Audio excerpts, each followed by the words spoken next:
بسم اللہ۔ عید الفطر ایک تو انعام کا دن ہے۔ میں نے ایک روایت اسپیسیفک اسی حوالے سے عید الفطر کے حوالے سے وہ بیان کرتا ہوں۔ رسول خدا صلی اللہ علیہ وسلم نے ارشاد فرمایا کہ عید الفطر والے دن اللہ اپنے خاص فرشتے زمین پہ نازل کرتا ہے۔ کس جگہ پہ؟ ان جگہوں پہ کہ جہاں پہ مومنین رمضان میں روزے رکھتے تھے، سحریاں افطاریاں کرتے تھے اور اللہ کی عبادتیں کرتے تھے، اور ان جگہوں پہ فرشتے نازل ہو کے صدا لگائیں گے۔ کیا صدا لگائیں گے؟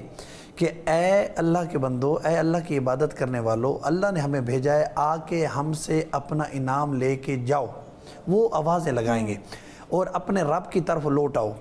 تو پیغمبر نے فرمایا اے میرے چاہنے والو، کہیں ایسا نہ ہو وہ آوازیں لگا رہے ہو اور تم کسی اور کام میں مصروف ہو، اور وہ آوازیں لگا کے واپس چلے جائیں اور تم اپنے انعام سے محروم رہ جاؤ۔ تو اس کا مطلب کیا ہوا کہ عید والے دن ہوتی ہے نا خوشی، اور جب بندہ خوش ہو جائے تو پھر کہتا ہے خیر ہے، آج کر لیتے ہیں، کوئی مسئلہ نہیں۔ تو آپ نے خیر نہیں کرنی، کیونکہ اللہ کے ہاں خیر نہیں ہے۔ اللہ کے ہاں خیر حلال میں ہے اور حرام میں خیر کبھی نہیں ہوتی۔ تو یہ نہ ہو کہ عید والے دن فرشتے آئیں اور آنے کے بعد کیا کہیں کہ آ کے اپنا انعام وصول کرو، اور ہم پتہ نہیں کون یعنی کہ اپنا الٹے پلٹے کاموں میں مصروف ہوں۔ تو لہٰذا ہم نے اپنے آپ کو آمادہ رکھنا ہے کہ ان آنے والے فرشتوں سے ہم نے انعام لینا ہے۔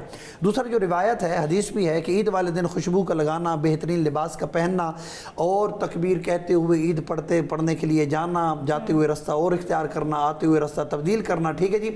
اور جب واپس آنا، تو ایک روایت مجھے اور بھی یاد آ گئی، جب عید پڑھ کے واپس آؤ تو رسول خدا کی حدیث ہے کہ اس دن بھی عید پڑھنے کے بعد جب گھر آؤ تو خرمے سے افطار کرو، اللہ تمہیں اس کا بھی ثواب عطا کرے گا۔ تو واپس آؤ گھر تو گھر میں کھجور ہوں تو گھر آنے کے بعد کھجور کھاؤ، پھر اس کے بعد میٹھا کھاؤ، میٹھے کا بھی اہتمام ہے، ٹھیک ہے۔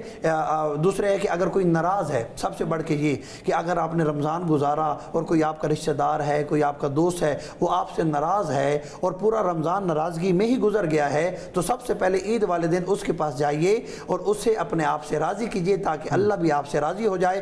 کسی کے ساتھ آپ کا کوئی معاملہ ہے اور وہ اس معاملے کی وجہ سے آپ کے دونوں کے درمیان دوری ہے، عید والے دن کیونکہ بندہ خوش ہوتا ہے، دل نرم بھی ہوتا ہے، خوشی کی وجہ سے دل نرم بھی ہوتا ہے، تو جائیے اپنے ناراض دوستوں کو منائیے، جو رشتہ دار ہیں جن کے پاس آپ پورا سال نہیں جاتے، اس عید والے دن، اور بالخصوص جیسا کہ مفتی صاحب کی آنکھوں میں آنسو بھی آ گئے، یعنی کہ وہ ان لوگوں کا، یتیموں کا تذکرہ کرتے ہوئے جن کے پاس آپ نہیں جاتے، ان کے پاس جائیے، ان کے دکھ کا جو ہے آپ ساتھی بنیے، تاکہ ان کو بھی احساس ہو کہ دنیا میں ہمارا بھی کوئی پوچھنے والا ہے۔ بہت